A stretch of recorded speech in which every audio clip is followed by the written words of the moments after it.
She doesn't belong to you! Back off! She is mine! You're safe now.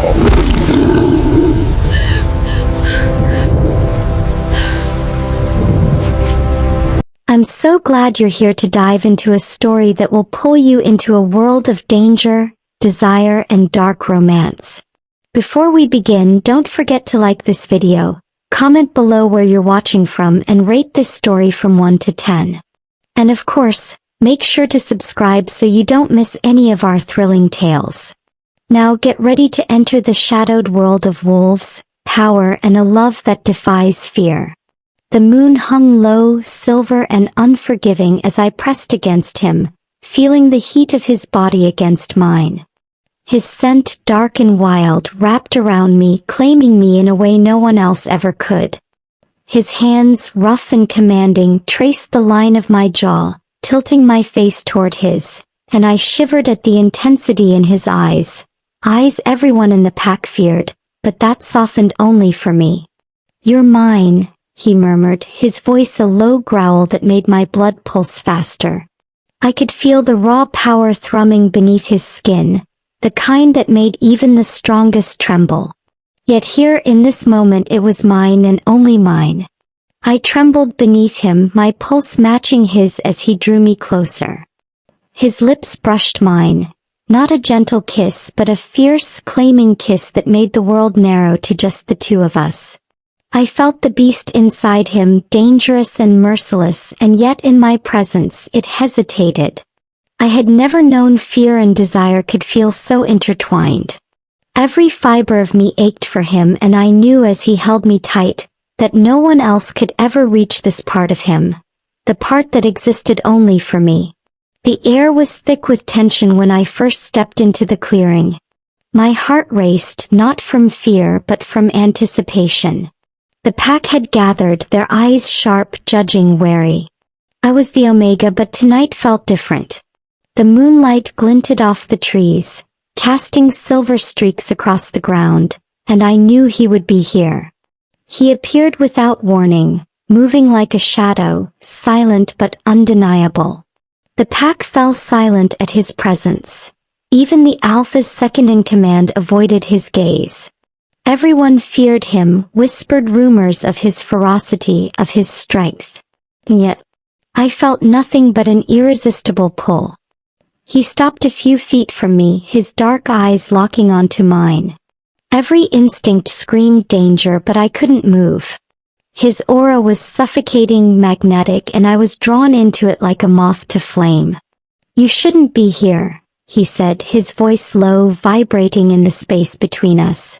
But there was no anger, only that quiet, lethal intensity that made my knees weak. "I have to be," I whispered, my own voice trembling. I need to be near you." A shadow of a smile curved his lips. Slowly he closed the distance, and when his hand brushed my cheek I gasped. He was the beast everyone feared, and yet for me he softened. My world narrowed to him, only him. The pack murmured behind us, uneasy, but I didn't care. His lips captured mine, fierce and consuming, and the rest of the world ceased to exist. I felt the beast within him stir, a quiet growl that only I could hear. And I shivered, knowing that this dangerous, untamed creature had claimed me completely. We lingered in that moment, a precarious balance between passion and peril. Every nerve in my body screamed for more, and I knew I would follow him anywhere, even into the shadows where no one dared to tread. "You're mine," he whispered again, his breath hot against my skin, "and no one else will touch you." I felt it in my bones. Not just a claim of possession but a promise. A promise that he would fight the world for me, yet the world would never truly understand this bond. And so I let myself sink into him, surrendering to the dangerous pull of the beast everyone feared, because I knew he softened only for me. The days that followed were a delicate dance between desire and danger. The pack watched me with wary eyes, sensing the invisible thread that tethered me to him. I couldn't escape it, nor did I want to. Every time I saw him, the air thickened and my pulse quickened. He appeared when I least expected it. Always silent, always watching. Sometimes I caught him at the edge of the forest, the moonlight catching his hair and eyes like fire and shadow. Other times he simply appeared beside me, a presence I couldn't ignore. "You shouldn't tempt them," he said one evening, his voice low as we walked beneath the canopy of silvered leaves. My fingers brushed his arm, and the shiver that ran through me told him more than words could. "I can't help it," I whispered. "I don't want to help it." He tilted his head, his gaze softening for me, but the tension in his body never fully eased. "You don't understand the danger. Not just to you, but to everyone who dares cross me." I nodded, my stomach twisting at the thought of what he was capable of. He was the beast everyone feared, yet I saw only the man, or rather the part of him that existed solely for me. That tenderness, fleeting as it was, made the danger intoxicating. One night, under the crimson glow of the rising moon, he took my hand and pulled me close. The forest seemed to disappear. I could feel his heartbeat, hear the growl that rumbled deep in his chest when he realized no one else had this claim on him. "Do you know what it means?" he murmured, his lips brushing my ear. "To be marked by me? To be the only one I let in?" "I don't care," I said, my fingers curling around his. "I'm yours completely." A feral smile curved his lips. He leaned down, pressing his forehead to mine, and the world fell away. Our hearts beat together in a rhythm older than words, older than fear. And yet, even as we stood there, the shadows whispered threats. The pack murmured in suspicion. Whispers of betrayal, of weakness, of forbidden bonds that should never exist. But I didn't care. I felt the beast's power, and more importantly, the way he softened for me. No one else could reach this part of him, the part that roared and burned for only me. And then danger struck. The Alpha's son, a sharp-eyed, cunning wolf, stepped from the shadows one evening, glaring at me. "You don't belong here," he spat. "He's dangerous. You're going to get yourself." Before he could finish, the beast appeared, a shadow among shadows, his eyes blazing. "Step back," he growled, his voice low and deadly.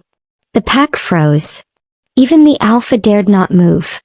He advanced, a silent predator, and I felt his claws of possession tighten around me. "No one touches her," he said, each word a promise and a warning. My heart pounded, fear and desire twining into one unbearable ache. In his arms I was safe. In his arms I belonged.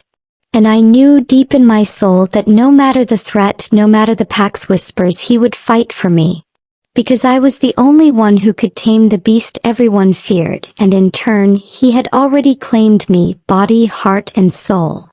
The night the storm arrived, the forest seemed to hold its breath. Lightning split the sky, and rain fell in heavy sheets, soaking the earth, washing away the shadows, or perhaps revealing them. I huddled beneath a tree, shivering, not from cold but from the tension that wound tight around my chest. He was out there somewhere, searching, hunting, protecting. And then he appeared as always, silent and commanding. Water dripped from his hair, clinging to his powerful frame, but I barely noticed. My eyes were locked on his, drawn to the beast and the man in him, the one who softened only for me. "You're reckless," he growled, though his fingers brushed my wet hair, tucking strands behind my ear with a gentleness that betrayed his danger. "You shouldn't be here." "I'm not afraid," I said, though my voice wavered slightly. "I trust you." A low rumble of approval passed through him, and then our peace shattered. The Alpha's son, still bitter from our earlier confrontation, emerged from the tree-lean, a dagger glinting in his hand. "This ends tonight," he spat. "She doesn't belong to you." The beast in him rose, dark and furious, and I felt the ground tremble as he advanced. His growl pierced the storm, a terrifying symphony that made the other wolves retreat. "Back off," he commanded, his eyes blazing. "She's mine. You'll regret crossing me." The alpha's son lunged, but he was no match. The world became a blur of movement and strength, the storm amplifying the chaos. And yet through it all I was anchored to him. I reached for his hand, and our fingers entwined as though tethered by fate itself. Finally the confrontation ended. The alpha's son fled, defeated and humiliated, leaving the forest echoing with the aftermath of rage and relief. He turned to me, water dripping from his form, eyes dark and tender all at once.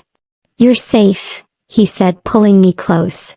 "I'll never let anyone hurt you."